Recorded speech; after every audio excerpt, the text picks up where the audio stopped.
Alright, let's sleep. Pull the blankets up to your chin. Fluff your pillow. Turn off your phone and let the darkness settle around you like a soft, warm cloak. Tonight, we're going to travel back in time to a world that defies easy description, a world of emperors and popes, of knights and merchants, of a 1,000-year-old institution that was, according to the famous French philosopher Voltaire, neither holy, nor Roman, nor an empire. We're going to tell the story of the Holy Roman Empire. But before we get to the emperors and the elections, the wars, and the reforms, we need to understand what this strange entity actually was, and why it lasted for over 1,000 years, longer than any other political institution in European history. Part 1, The Crown That Wasn't Expected. The story begins on a cold winter's day in the year 800. The place is Rome, the ancient capital of the Roman Empire, now a shadow of its former glory. The great basilica of St. Peter's is packed with worshippers, their breath misting in the chill air. It is Christmas Day, and Pope Leo III is about to celebrate Mass. In the congregation stands a powerful figure, a Frankish king named Charles, who would later be known as Charlemagne, or Charles the Great. He is a giant of a man, tall and broad, with a long mustache and piercing eyes. He has conquered most of Western Europe, the lands of the Franks, the Saxons, the Lombards, and many others. He has forced the Saxons to convert to Christianity at the point of a sword. He has revived learning and culture, ushering in a renaissance that would bear his name. But Charlemagne is not an emperor. He is a king, a powerful king, but a king nonetheless. The title of emperor belongs to the ruler of the Byzantine Empire, far to the east, in Constantinople. The Western Roman Empire has been dead for over 3 centuries, its last emperor deposed in 476. Pope Leo III, however, has other ideas. Leo has been under attack from his enemies in Rome, who have accused him of various crimes. Charlemagne has come to Rome to restore the Pope's authority and to settle the disputes.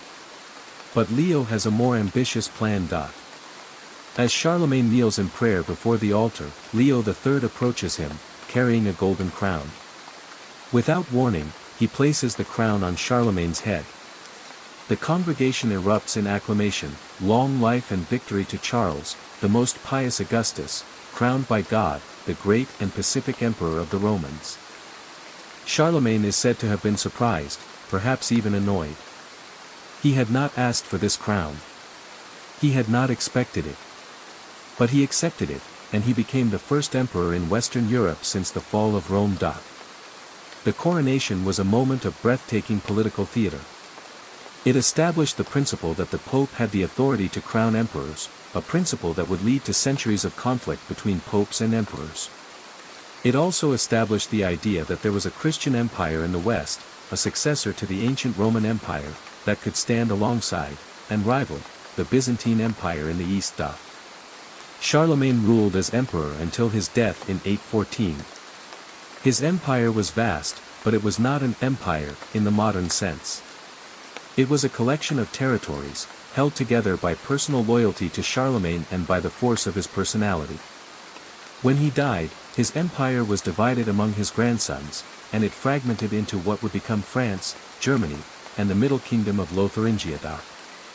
The imperial title did not disappear, but it became a source of contention. Various rulers claimed it, fought for it, and lost it. For over a century, the title of Roman Emperor was contested by Italian kings and German princes, and it was not until 962 that a new emperor would emerge who could truly claim the mantle of Charlemagne. Part 2, The Saxon Who Restored the Empire. That emperor was Otto I, known as Otto the Great. Otto was a Saxon, a member of the Ludolfing dynasty, and he was the most powerful ruler in Germany. He had been elected king of Germany in 936, and he had spent the next decades consolidating his power, crushing rebellions, and expanding his territory. In 951, Otto invaded Italy and married the widow of the Italian king, Adelaide of Burgundy. This marriage gave him a claim to the Italian throne, and it brought him into direct conflict with the Pope. But Otto was a patient and shrewd politician. He waited for the right moment. That moment came in 962. The Pope, John XII, was under attack from his enemies in Rome, and he appealed to Otto for help.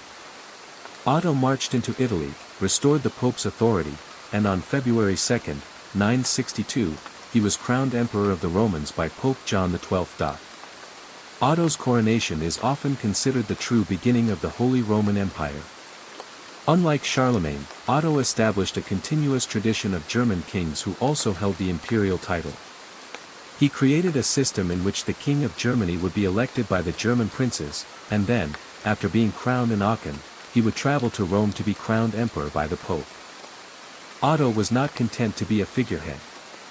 He was a ruler in the fullest sense of the word. He reformed the church, giving bishops lands and authority to administer their dioceses, a policy that made the church dependent on the emperor rather than the Pope. He also expanded his power into Italy, establishing a foothold in the rich cities of the north. The empire that Otto created was not a single, unified state. It was a collection of kingdoms, duchies, and counties, Germany, Italy, Burgundy, and Bohemia, among others, all of which owed allegiance to the emperor. The emperor was the highest authority in Christendom, the secular counterpart of the Pope, and he was expected to defend the church, to spread Christianity, and to maintain peace and justice. But the relationship between emperor and pope was inherently unstable. Both claimed supremacy. The Pope claimed spiritual authority over all Christians, including the emperor. The emperor claimed temporal authority over all rulers, including the Pope. This tension would lead to a conflict that would define the Middle Ages, the investiture controversy. Part 3, The Struggle with the Pope. In the 11th century, a new pope, Gregory VII, launched a reform movement that sought to free the church from the control of secular rulers. He declared that only the Pope could appoint bishops and abbots, a power that had traditionally been held by emperors and kings. He also declared that the Pope was supreme over all secular rulers, including the emperor. The emperor at the time, Henry IV, was not impressed. He continued to appoint bishops, and he refused to recognize the Pope's authority. Gregory VII responded by excommunicating Henry IV, a devastating blow that freed Henry's subjects from their oaths of allegiance. Henry IV was forced to do something that no emperor had ever done before.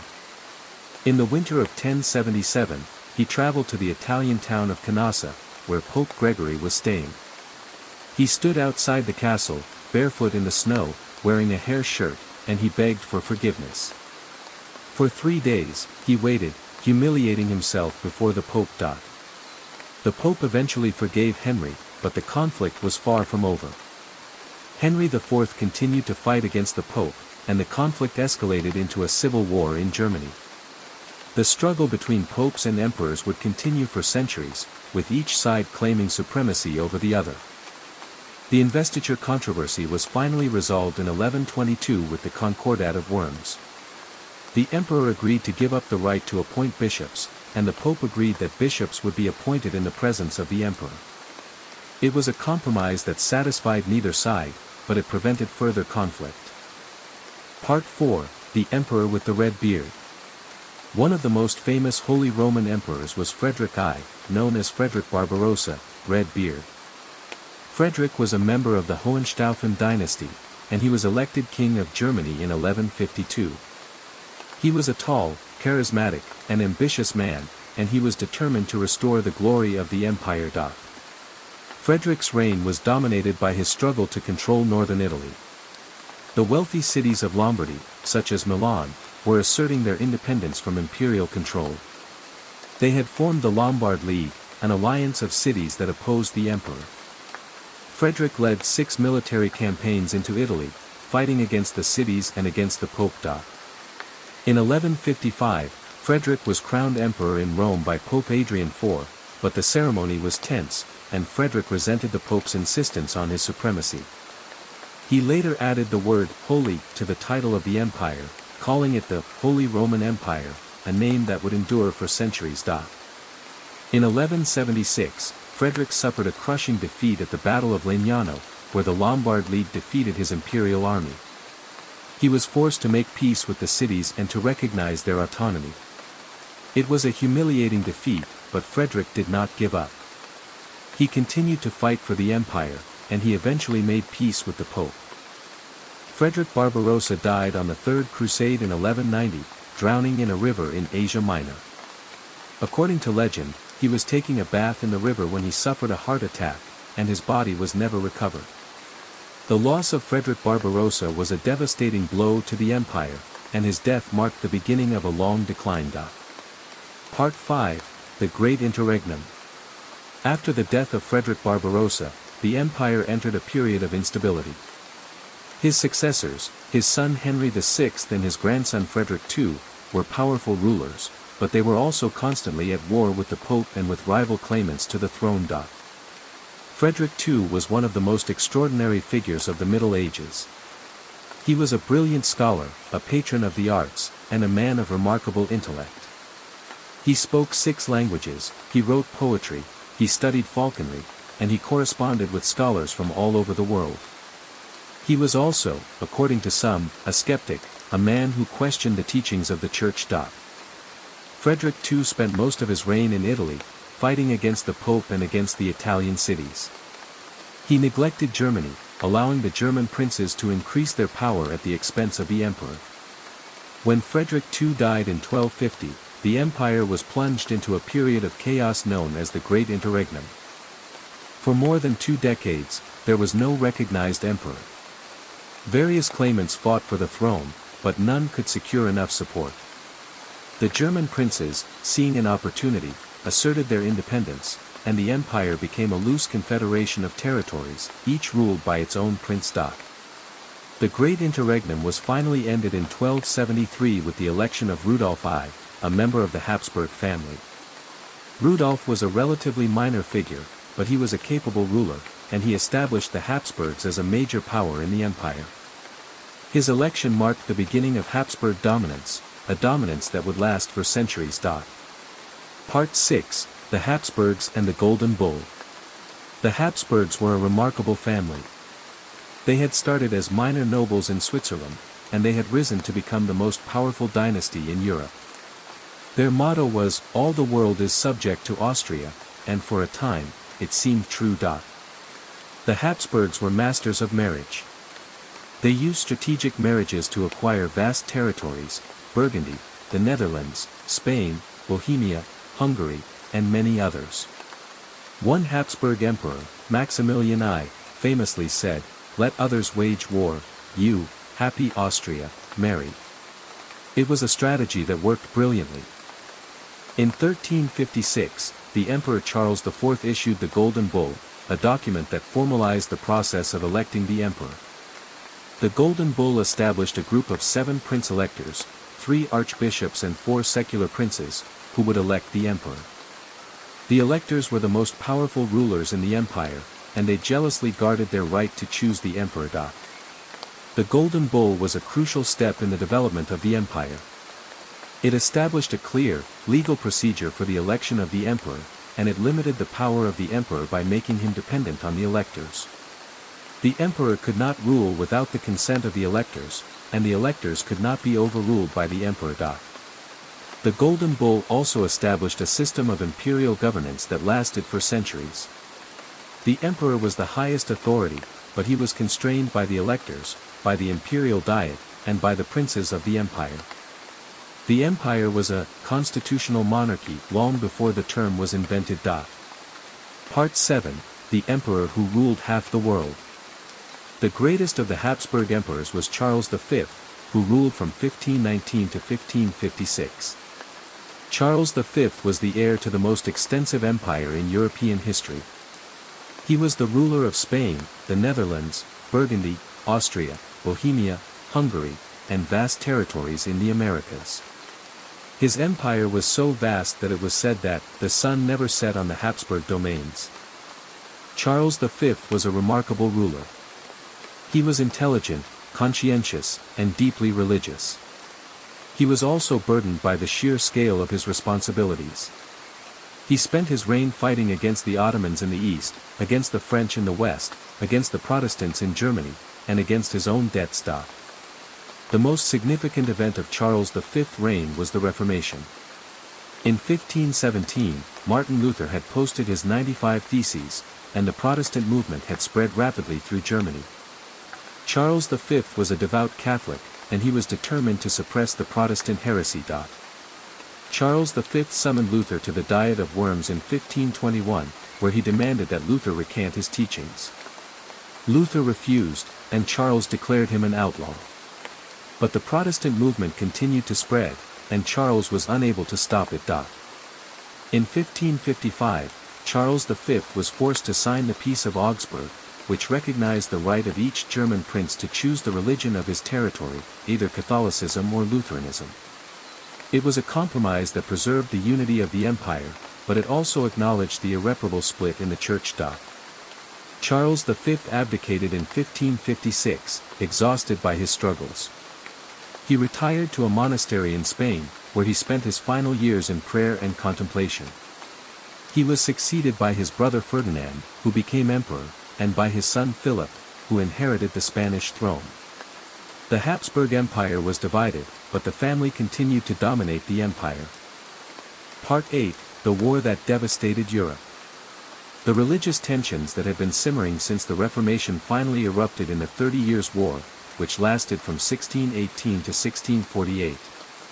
It was one of the most destructive conflicts in European history, and it devastated the Holy Roman Empire. The war began when the future Emperor Ferdinand II attempted to impose Catholicism on Protestant Bohemia. The Protestant nobles rebelled, and the rebellion spread to other parts of the empire. Foreign powers became involved: Sweden, Denmark, France, and the Dutch Republic, and the war became a struggle for dominance in Europe. The 30 Years' War was a catastrophe for Germany. The population of the empire declined by as much as 30%, and some regions were completely depopulated. The war brought famine, plague, and destruction on an unimaginable scale. It was a reminder of the horrors that religious fanaticism could unleash. The war ended with the Peace of Westphalia in 1648. The peace treaty established the principle of state sovereignty, which meant that each German prince had the right to determine the religion of his territory. It also ended the Holy Roman Empire's pretensions to be a universal Christian empire. The empire became a loose federation of states, and the emperor became a largely ceremonial figure. Part 9: The Empire That Wouldn't Die. After the 30 Years' War, the Holy Roman Empire continued to exist, but it was a shadow of its former self. The emperor had little real power, and the princes were virtually independent. The empire was a relic of a bygone age, but it stubbornly refused to die. In the 18th century, the empire faced new challenges. The rise of Prussia, a powerful German state, challenged the Habsburgs' dominance. The War of the Austrian Succession and the 7 Years' War were fought over control of the empire. The empire was also threatened by the spread of Enlightenment ideas, which questioned the legitimacy of hereditary monarchy and religious authority. The final blow came from Napoleon Bonaparte. In 1805, Napoleon defeated the Austrian army at the Battle of Austerlitz, and he forced the Habsburg Emperor Francis II to accept the dissolution of the empire. On August 6, 1806, Francis II renounced the imperial title, and the Holy Roman Empire was officially dissolved. The empire had lasted for over 1,000 years, from Charlemagne's coronation in 800 to Francis II's abdication in 1806. It was one of the longest-lasting political institutions in European history, and it had shaped the history of the continent in ways that are still felt today. Part 10: The Legacy. What is the legacy of the Holy Roman Empire? First, the empire preserved the idea of a unified Europe. The empire was a symbol of the unity of Christendom, a reminder that the peoples of Europe shared a common faith and a common civilization. Even when the empire was weak, the idea of the empire continued to inspire poets, philosophers, and politicians. Second, the empire fostered the development of representative institutions.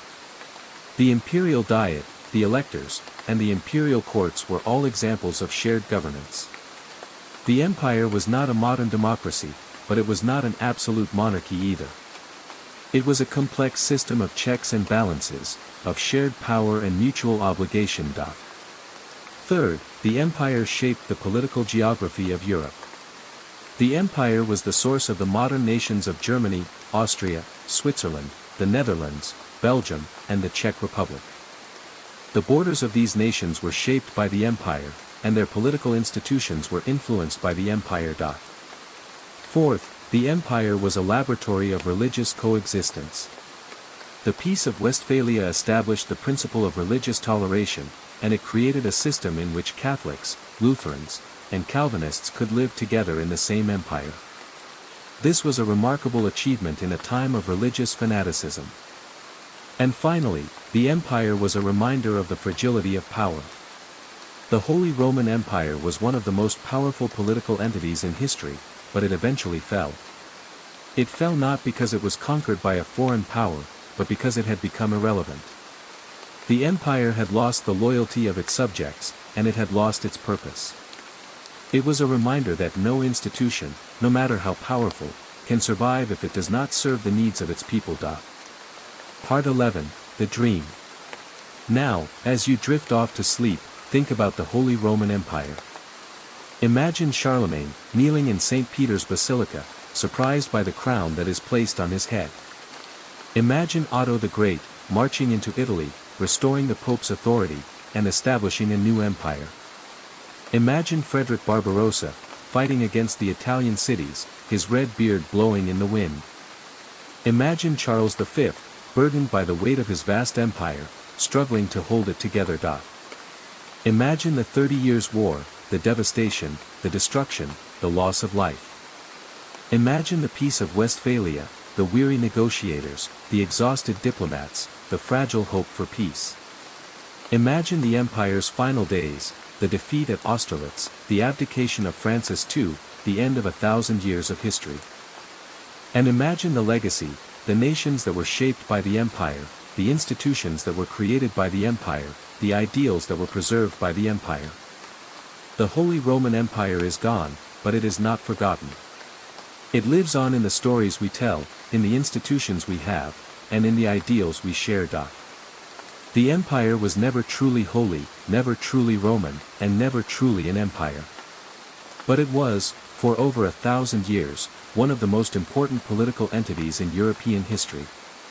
It was a paradox, a contradiction, a puzzle, and that is what makes it so fascinating. So tonight, as you lie in your warm bed, in your safe home, surrounded by the people you love, think about the Holy Roman Empire. Think about its emperors and its popes, its knights and its merchants, its triumphs and its tragedies. Think about the 1,000 years of history that it represents. And remember that even the most improbable institutions can endure, that even the most paradoxical entities can leave a lasting legacy. Sleep well. Sleep deeply. And may your dreams be filled with the sound of bells, the sight of golden crowns, and the hope of a world that is always being built anew. Good night.